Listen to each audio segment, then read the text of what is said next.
That moment for me was my initial start at FLW Tour. It was in 2016, I believe it was, and we went to Okeechobee. You know, I'm a Florida guy, so I figured I'm good, had a good practice. Well, as the practice went on, it was getting tougher. Long and the short is I finished dead last in my first ever professional event. It's pretty disheartening, but very humbling at the same time. Fast forward 2 years later, I'm in the beginning of my third year. We started Okeechobee again, so you can imagine what was going through my head, thinking, oh man, I can't be last again.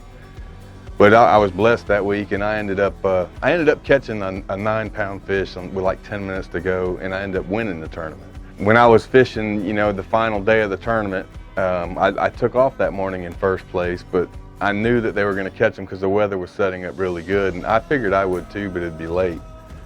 So I catch my 5, I might have, I don't know, 14 pounds or so, and I know that I probably need 18 to 20 to win, and I'm really getting, you know, I fished, and I actually missed a fish that I set the hook on, and I know it was a big one, and it came off.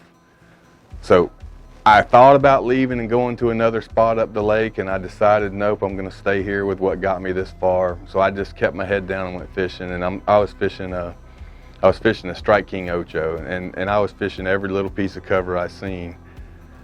I pitched the last piece of cover over there, and I'm actually talking to the camera boat.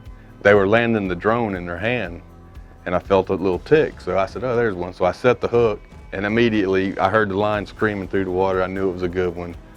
I was praying. I did a lot of praying right then, and when I got it in the boat, it was like you lifted a 300-pound grown man off my shoulders, because I knew then I had a shot. I didn't know if I won, but I knew I had a legitimate shot at it, and I just remember the ride back after I put that fish in the live well. You know, I wanted to leave a little bit early because I didn't want anything to happen, so I left out of there, and I had a lot of time to reflect on that 30-mile ride back. So I got bookends. You know, I finished dead last, and then the very next time I was there, I won.